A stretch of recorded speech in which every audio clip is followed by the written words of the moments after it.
وزارتوں میں تازہ رد و بدل کے مطابق محکمہ داخلہ کا اہم قلمدان پہلے محترمہ فریال تالپور کے قریبی ساتھی سہیل انور سیال کو دیا گیا، لیکن پھر واپس لے لیا گیا، اب پھر دوبارہ انہیں دے دیا گیا۔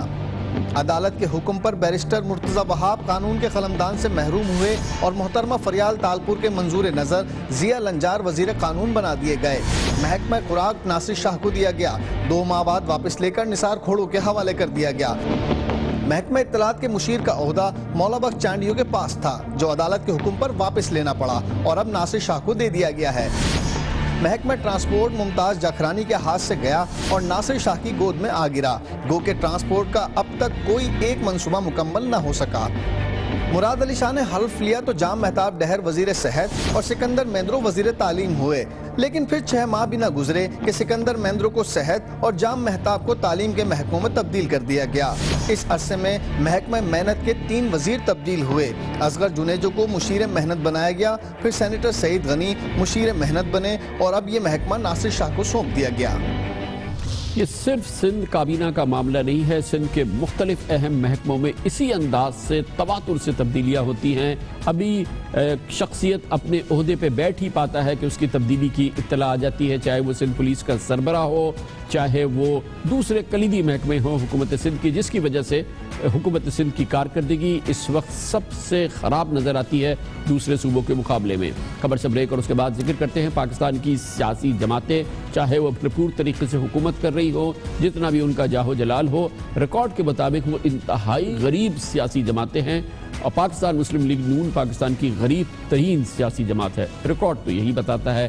یہ دلچسپ خبر ہے، آپ سے شیئر کرتے ہیں چھوٹے سے وقفے کے بعد۔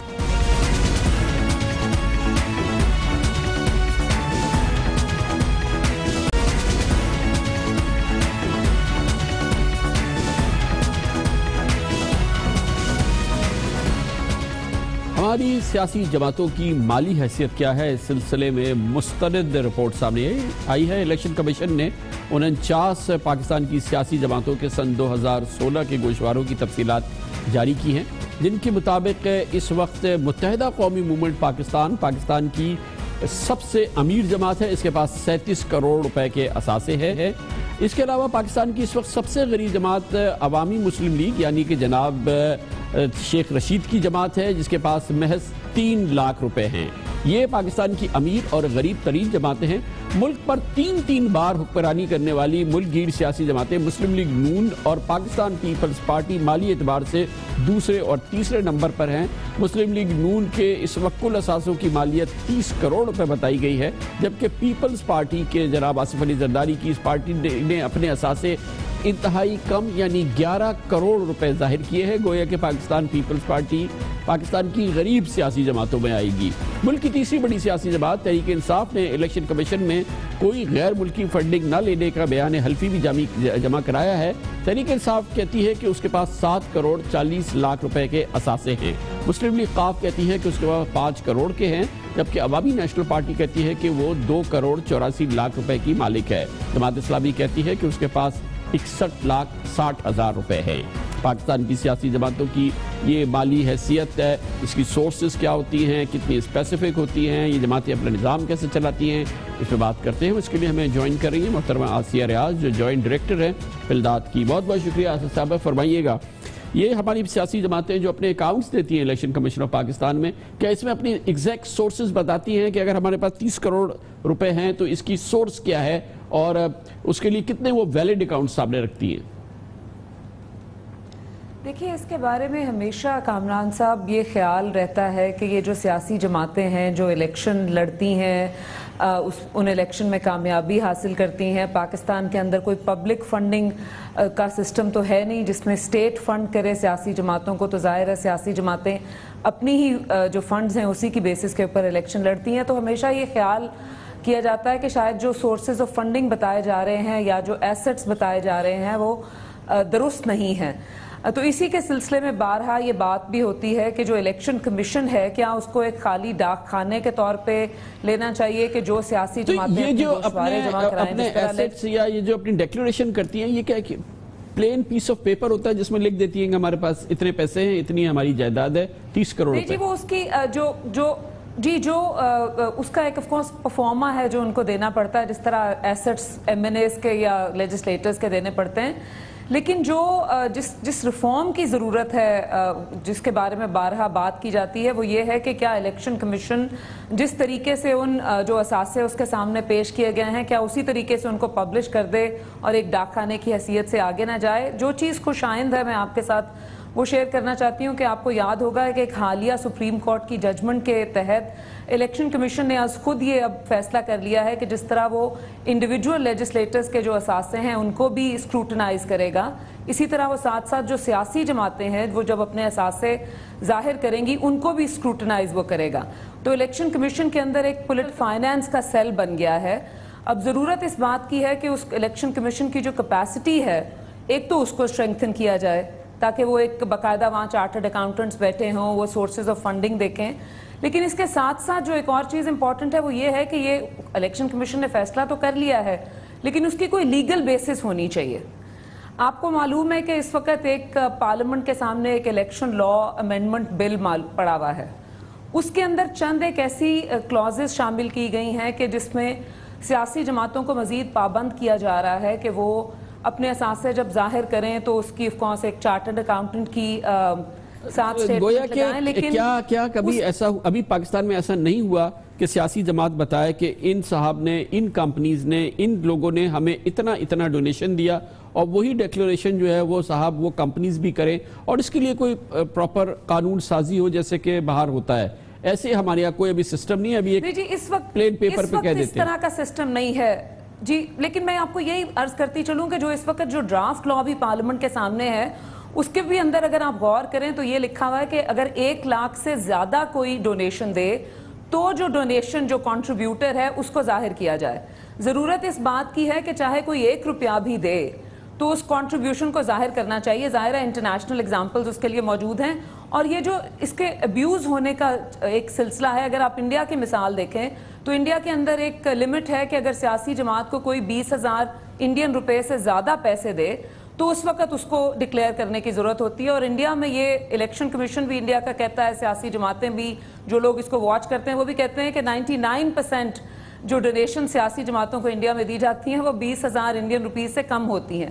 سو ایک تو یہ ہے کہ جو لا اس وقت بھی موجود ہے آپ کے سامنے بھی وہ اطلاعات ہیں کہ وہ ڈرافٹ لا کو ایکچولی واٹر ڈاؤن کرنے کی طرف زیادہ پارلیمنٹ کے اندر پیش قدمی ہو رہی ہے بجائے اس کے کہ اس کو امپروو کیا جائے. بہت بہت شکریہ آسیہ ریاض، جوائنٹ ڈائریکٹر پلدار ہمارے ساتھ تھی. خبر سے بریک، اس کے بعد ذکر کریں گے FIA کیا وفاق کی سب سے امپورٹنٹ انویسٹیگیٹنگ ایجنسی ہے مگر اس میں مسلسل 4 سال سے تلاتم ہے، اوپر کی سطح پر استحکام نظر نہیں آ رہا. اب اس کے طویل عرصے تک مکمل طور پہ غیر فعال رہنے والے ڈائریکٹر جنرل املیش خان ریٹائر ہو رہے ہیں. دیکھتے ہیں آگے کیا ہوتا ہے، اس کی بات کرتے ہیں چھوٹے سے وقفے کے بعد.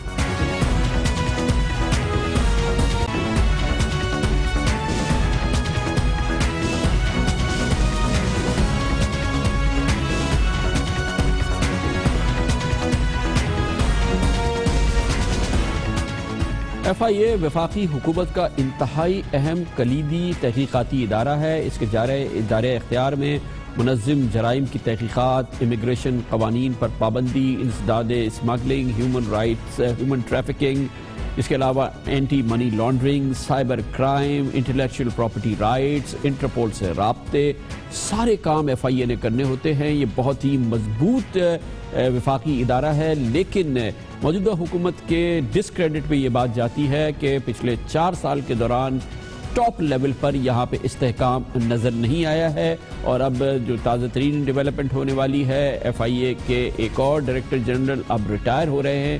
مگر اس سے زیادہ اہم بات یہ ہے کہ وہ گزشتہ 1 سال سے FIA کے سربراہ تھے محمد املیش، مگر وہ پورے سال مکمل طور پہ غیر فعال رہے ہیں، وہ کہیں پہ بھی ایکٹیو نظر نہیں آئے ہیں. اور یہ بہت امپورٹنٹ بات ہے کہ مسلسل وہ غیر فعال رہے، ان کی جگہ کسی اور کی تعیناتی بھی نہیں کی گئی. اور اب جب محمد املیش اپنے وقت پہ ریٹائر ہو رہے ہیں ابھی بھی نئے FIA کے ڈائریکٹر جنرل کی تعیناتی نہیں ہوئی ہے. FIA وزارت داخلہ کے ماتحت ہے اور جناب املیش 1 سال تک کیوں غیر فعال رہے وہ کہیں نظر نہیں آئے. اس کی وجہ یہ ہے کہ وزیر داخلہ جناب چودھری نثار علی خان اور ڈی جی ایف آئی اے محمد املیش کے جو تعلقات تھے وہ 23 مئی کو 2016 کو کشیدہ ہو گئے تھے، اور پھر اس پورے ایک سال کے دوران اس کے بعد جو ہے یہ بات سامنے آئی کہ جناب املیش مکمل طور پہ غیر فعال ہو گئے ہیں۔ جو واقعہ ہوا تھا مئی 2016 میں، اس کی خود معلومات وزیر داخلہ جناب چودھری نثار علی خان نے میڈیا کے ساتھ شیئر کی تھی۔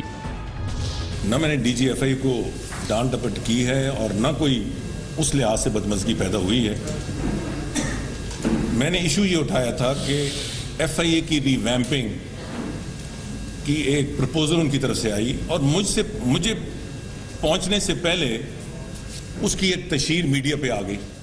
میرا پوائنٹ آف ویو یہ تھا کہ منسٹری کے پاس آئی نہیں اور ایک لفظ تشہیر ہو گئی۔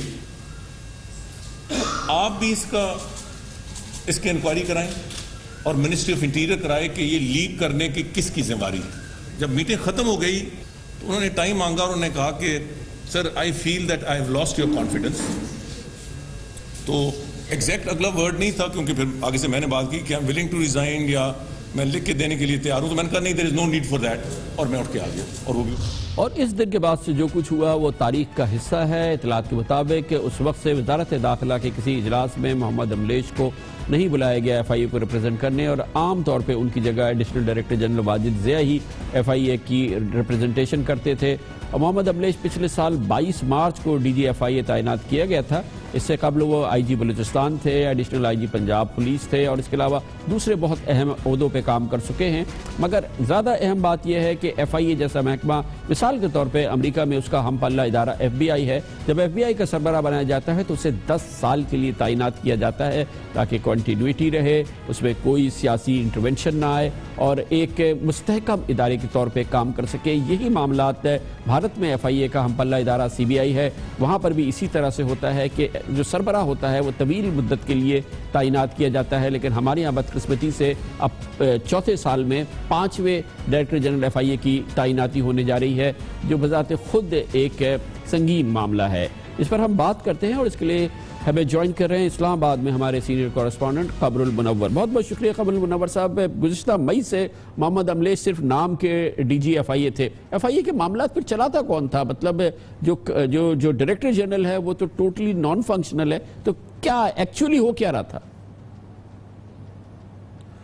جی بالکل، اس حوالے سے جب سے یہ چپکلے شروع ہوئی تھی اس کے بعد محمد املیش جو ہے وہ اجلاس میں تو آتے تھے، لیکن کوئی بہت بڑا اجلاس ہو تو اس میں ان کو بلایا جاتا تھا، ورنہ تمام جو ریلیونٹ ڈائریکٹرز ہوتے تھے، جیسے اسلام آباد میں ڈائریکٹر ایف آئی اے جو ہیں مظہر کاکا خیل، ان کو بلایا جاتا تھا اور جو ڈائریکشن وزیر داخلہ کی جانب سے ہوتی تھی وہ ان کو دے دی جاتی تھی۔ اسی طرح ڈائریکٹر سندھ جو ہیں ایف آئی اے کے، ان کو بلایا جاتا تھا، لاہور سے ڈائریکٹر پنجاب کو بلایا جاتا تھا، تو مختلف جو ڈائریکٹرز ہیں مختلف ریجنز کے، ان کو بلا کے تمام جو تفصیلات تھیں وہ دے دی جاتی تھی اور ان کو ٹاسک جو ہیں دے دیے جاتے تھے۔ تاہم محمد املیش کو ہم نے بہت ساری میٹنگز میں خود بھی یہ دیکھا کہ چودھری نثار ان کو خود ایڈریس بھی نہیں کرتے تھے۔ اگر کوئی ٹاسک اس طرح کا ہوتا تھا جس پہ جیسے سائبر کرائم ونگ کو کوئی ہدایات دینی ہے تو وہ ڈائریکٹر اسلام آباد جو ہے مظہر کاکا خیل، ان کو کہہ دیا جاتا تھا، حالانکہ جو سائبر کرائم ونگ کا آفس ہے وہ تو ڈائریکٹر جنرل کے انڈر آتا ہے اور وہ ہیڈ کوارٹر میں موجود ہے، لیکن جو ان کو دی جاتی تھی تمام ہدایات وہ ڈائریکٹر اسلام آباد کے ذریعے ہی دی جاتی تھی۔ تو محمد املیش کرتے کیا تھے یہ پورے سال تک؟ ایکچولی کیا ذمہ داریاں تھی جو یہ پوری کر رہے تھے؟ جی بالکل، جس طرح کا ایک غیر فعال کا ورڈ اگر کہا جائے تو بالکل غلط نہیں ہوگا، کیونکہ غیر فعال وہ اس طرح تھے نہ تو ان کو کوئی انکوائری مارک ہوئی، اس طرح کی بہت بڑی انکوائریز جو مارک ہونی تھی وہ نہ تو ان میں سے ہم نے دیکھا کہ ان کو کوئی انکوائری مارک کی گئی۔ جس طرح ایئرپورٹ پر ایک خواتین کی جانب سے ایک جھگڑے کا واقعہ دیکھنے میں سامنے آیا تھا، وہ انکوائری بھی جو ہے ڈائریکٹر ایڈمن کو مارک کی گئی، جبکہ ڈی جی ایف آئی اے نے جو وزیر داخلہ تھے یہ انکوائری پہلے ان لوگوں کو معطل کیا، اور ان لوگوں کو پہلے ہی جو محمد املیش ہیں ڈی جی ایف آئی اے وہ معطل کر چکے تھے۔ وزیر داخلہ نے دوبارہ سے ایک پریس ریلیز جاری کی کہ ان لوگوں کو جو ہے معطل کیا جائے، اور وہ پریس ریلیز ہی چلتی رہی۔ یہی صورتحال ہوتی تھی کہ کبھی کسی مین سٹریم کی نیوز میں ہم نے نہیں دیکھا محمد املیش کو، وہ اتنا زیادہ انٹریکٹ بھی نہیں کرتے تھے میڈیا کے ساتھ۔ اگر ان سے بات چیت کی جاتی تھی تو وہ یہی کہتے تھے کہ وہ اس حوالے سے کچھ زیادہ بات نہیں کرنا چاہتے، منسٹر صاحب پہلے ہی ان سے زیادہ تر ناراض ہی رہتے ہیں۔ بہت بہت شکریہ قمر المنور ہمارے ساتھ تھے۔ کمر سے بریک، اس دوران آپ نیوز ہیڈ لائنز بھی دیکھیں گے، اس کے بعد آج کی دوسری بہت اہم خبریں اور ان سے جڑے ہوئے تبصرے اور تجزیات۔